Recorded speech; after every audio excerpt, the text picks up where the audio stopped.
Chers frères et sœurs dans le Seigneur, par cette matinée très froide, nous sommes à environ 2 à 3 degrés, nous allons partager la parole de Dieu venant du Nouveau Testament dans l'évangile de Matthieu, le chapitre 3, les versets 13 à 15.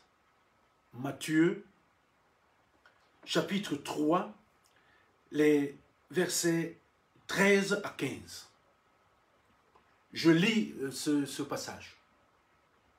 Alors, Jésus vint de la Galilée au Jourdain vers Jean pour être baptisé par lui. Mais Jean s'y opposait en disant, « C'est moi qui ai besoin d'être baptisé par toi. Et toi, tu viens à moi. » Jésus lui répondit, « Laisse faire maintenant, car il est convenable que nous accomplissions ainsi tout ce qui est juste. » Et Jean ne lui résista plus.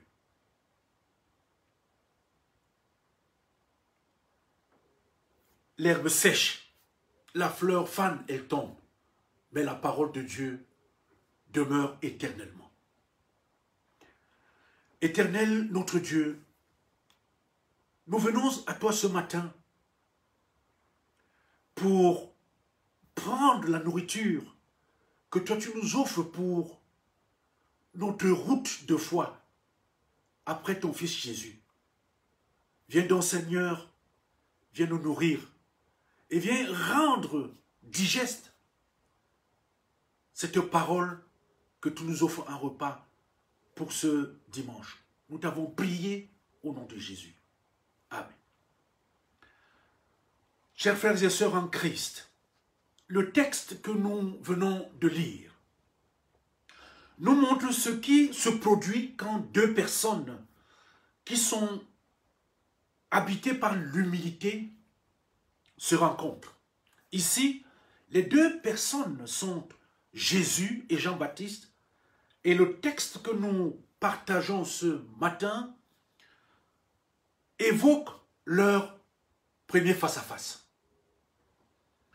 Avant de parler de l'humilité de Jean-Baptiste, je vais beaucoup insister sur son cas, voyons un peu les aspects de l'humilité dont a fait preuve Jésus dans sa rencontre avec Jean. D'abord, il y a son abaissement.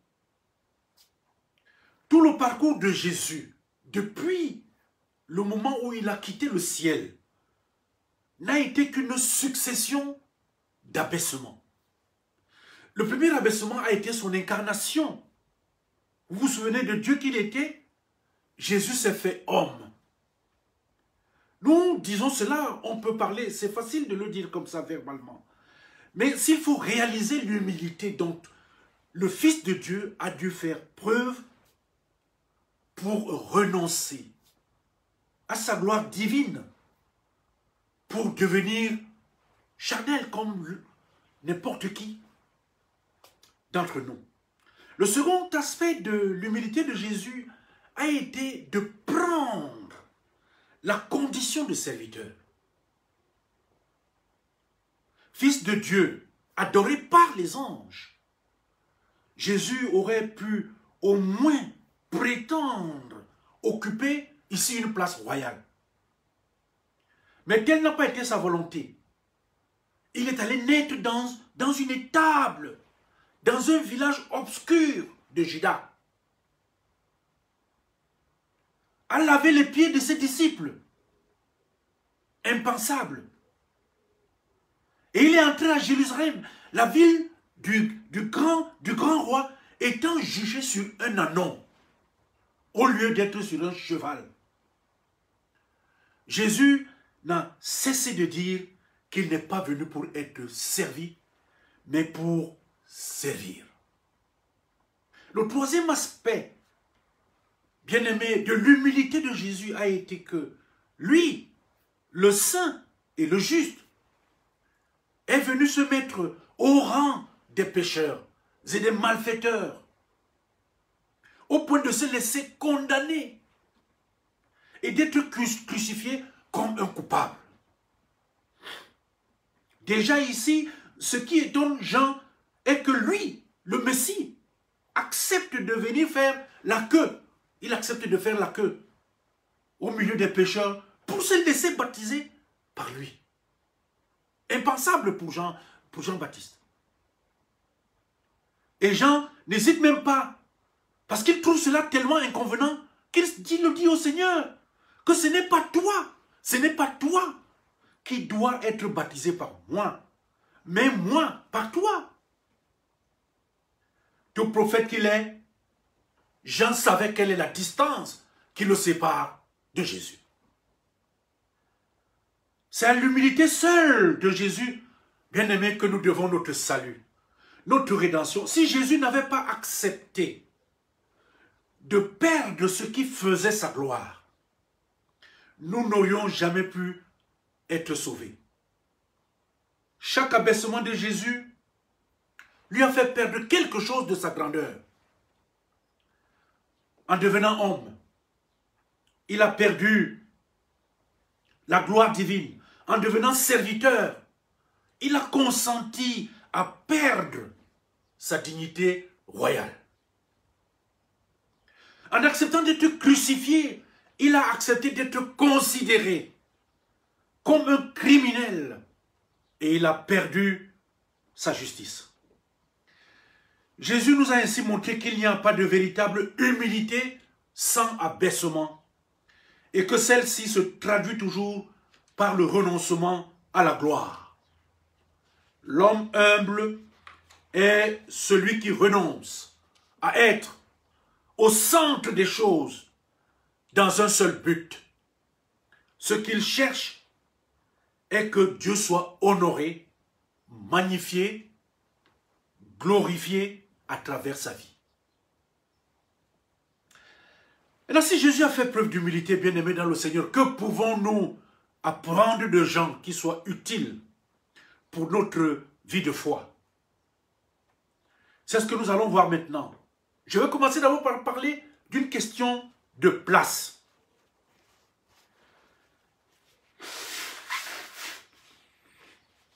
Pardon. La première réaction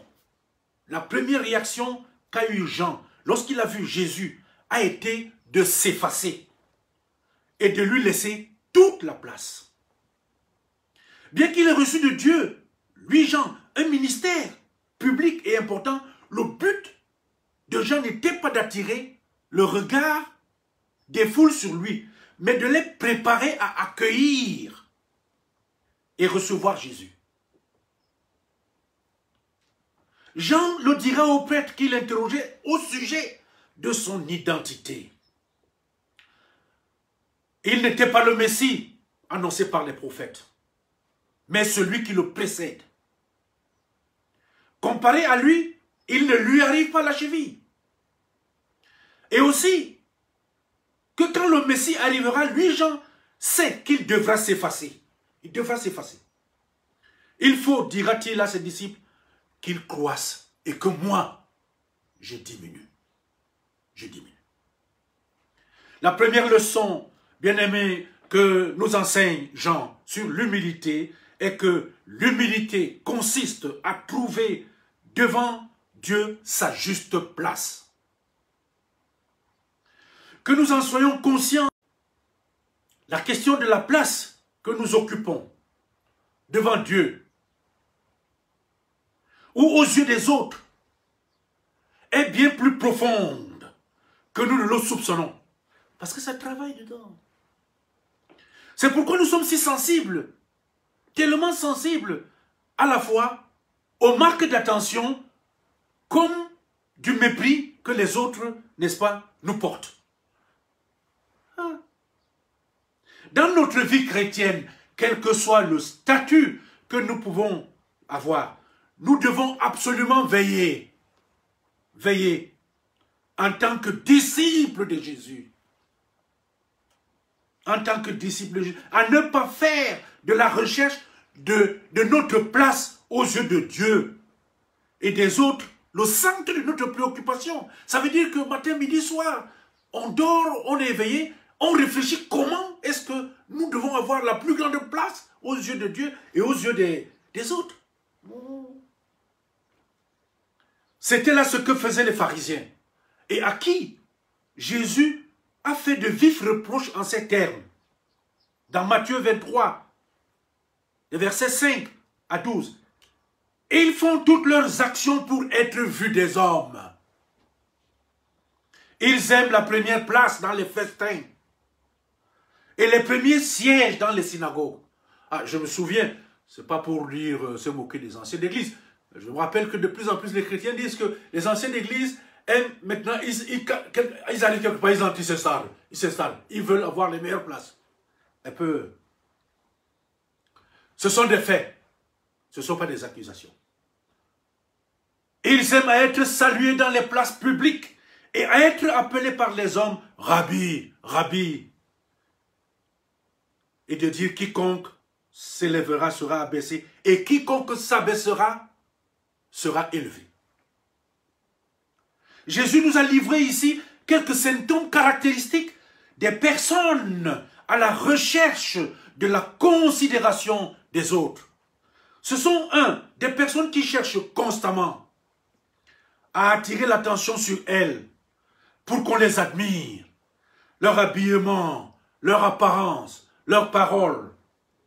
Ce sont des personnes, deuxièmement, qui ne supportent pas le fait de ne pas être mises en avant ou de ne pas être reconnues pour ce qu'elles estiment être leur valeur.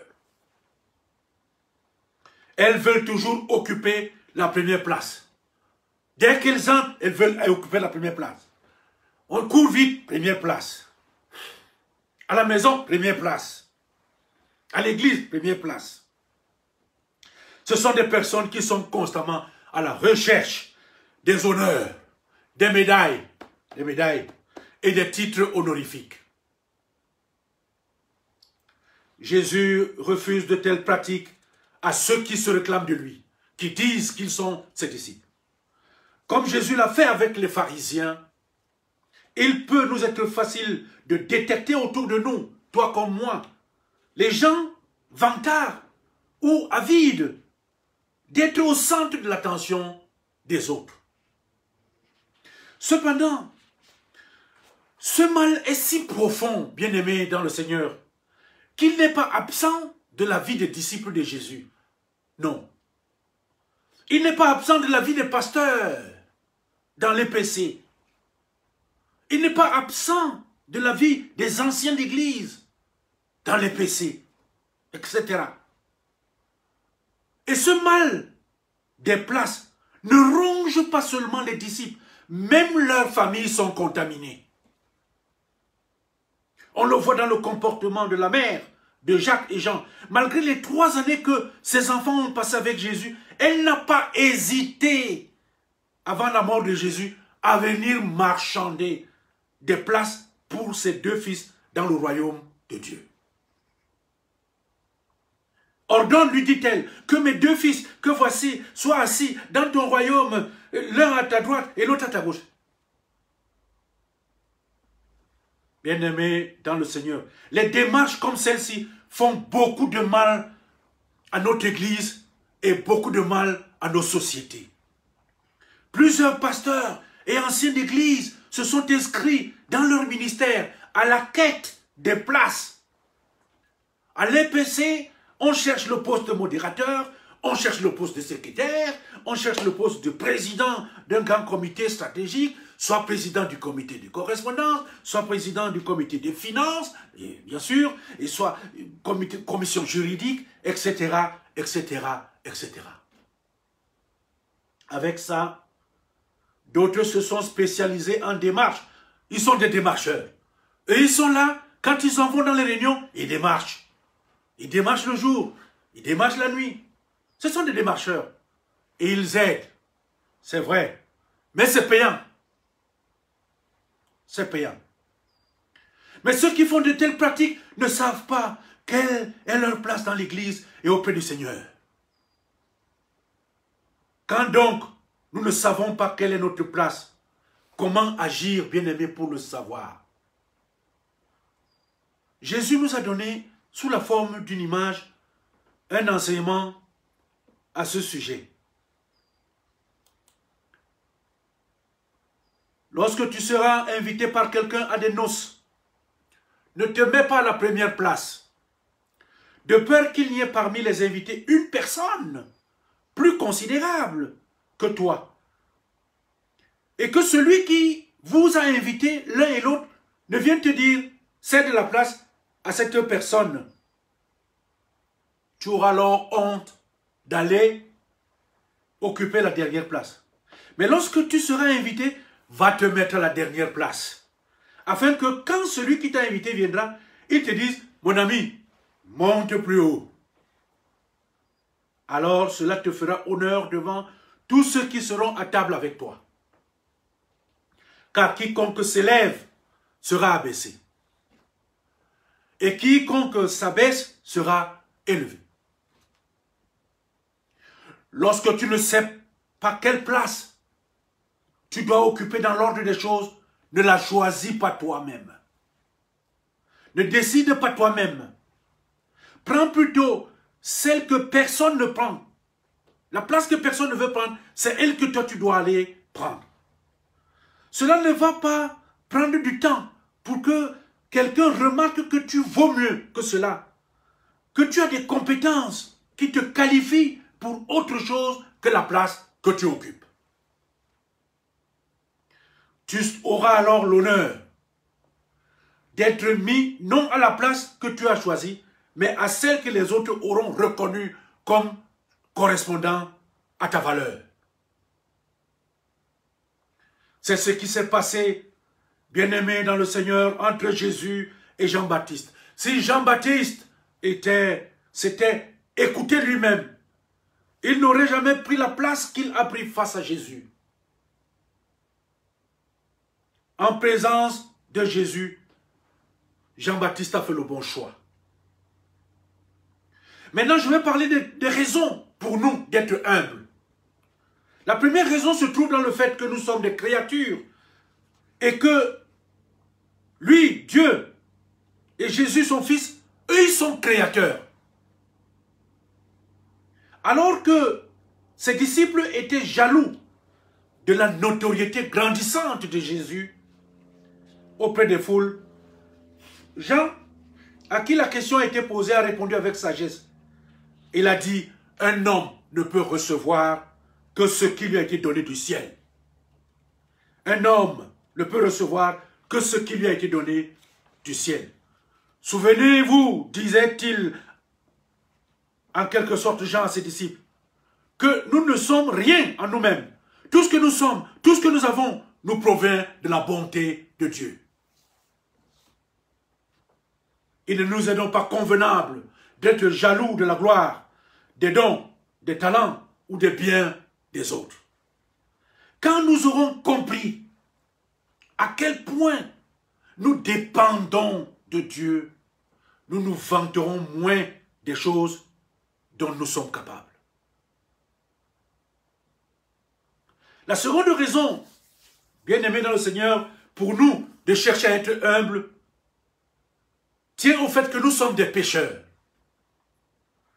Alors qu'il était devenu un apôtre puissant et écouté, l'apôtre Paul n'a jamais oublié d'où la grâce de Dieu l'avait sorti. La conscience que Paul avait de son péché d'autrefois était l'une des raisons qui faisait de lui un homme humble. Je suis le moindre des apôtres, a-t-il dit aux Corinthiens. Je ne suis pas digne d'être appelé apôtre parce que j'ai persécuté l'Église de Dieu. Beaucoup de serviteurs bien-aimés dans le Seigneur oublient d'où ils viennent. Ils oublient d'où ils sont sortis. Ils n'évoquent jamais leur passé. Allez comprendre. La troisième raison pour laquelle nous sommes appelés à marcher dans l'humilité est que sans elle, il est impossible de grandir en sainteté. Le plus grand obstacle à la vie chrétienne ne se trouve pas en dehors de nous, mais plutôt en nous. Comme il en fut pour Jésus, tout le programme de Dieu pour nos vies consiste en une seule chose. Nous décentrer de nous-mêmes pour que ce soit la vie de Christ que nous vivions. C'est ce dont Paul rend témoignage pour lui-même. Il dit, j'ai été crucifié en Christ. Si je vis, ce n'est plus moi qui vis, mais c'est Christ qui vit en moi. Si je vis maintenant dans la chair, je vis dans la foi au Fils de Dieu qui m'a aimé et qui s'est livré lui-même pour moi.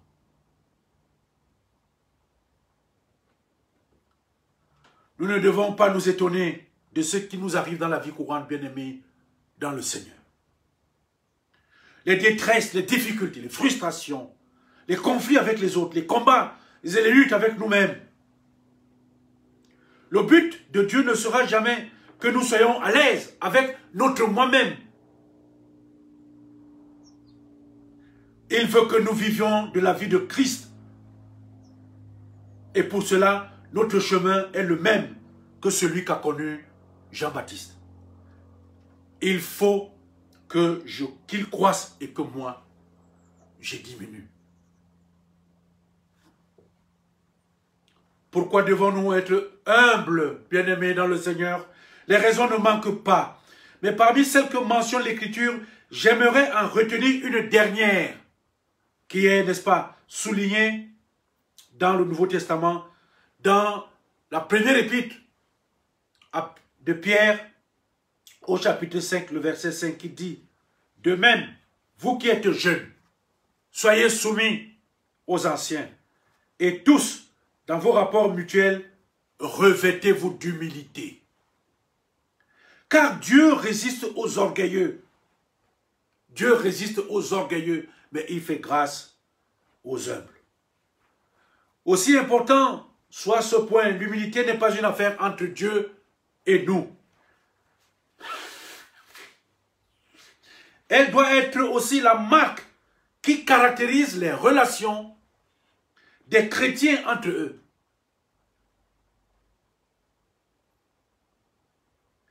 Elle doit être la marque qui caractérise les relations des pasteurs entre eux. Elle doit être la marque qui caractérise les relations entre les serviteurs de Dieu entre eux. Qui dira dans l'église de Jésus-Christ, qui dira dans l'EPC combien de tensions, de divisions, de conflits ont résulté juste d'un défaut d'humilité. Et des dégâts que ceci a provoqués dans la vie des chrétiens. Il n'y a rien qui attire autant la bénédiction de Dieu sur une vie que l'humilité. Et il n'y a rien qui provoque autant de châtiment de Dieu sur une vie que l'orgueil. Bien-aimés dans le Seigneur, le thème du passage que nous avons lu et de notre partage de ce jour que je vous propose est le suivant. L'humilité, c'est l'aimant qui attire les bénédictions de Dieu. L'humilité, c'est l'aimant qui attire les bénédictions de Dieu. Que le Seigneur lui-même bénisse le partage de sa parole de ce jour et nous permette les uns et les autres à apprendre ou à réapprendre une vie d'humilité pour pouvoir profiter de ces bénédictions. Amen. Prions le Seigneur.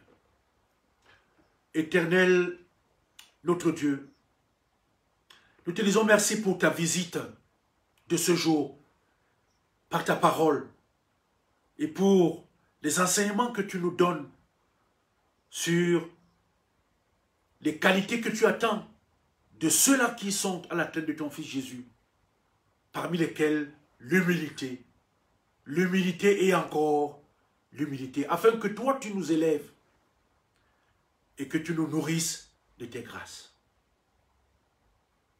Seigneur notre Dieu, accompagne-nous donc les uns et les autres tout au long de cette journée, de cette semaine, et permets-nous de nous rapprocher véritablement de toi, mais aussi de nos frères et de nos sœurs, et que nous apprenions à être tolérants les uns envers les autres. C'est au nom de ton Fils, Jésus, notre Seigneur et notre Sauveur, que nous t'avons prié. Amen.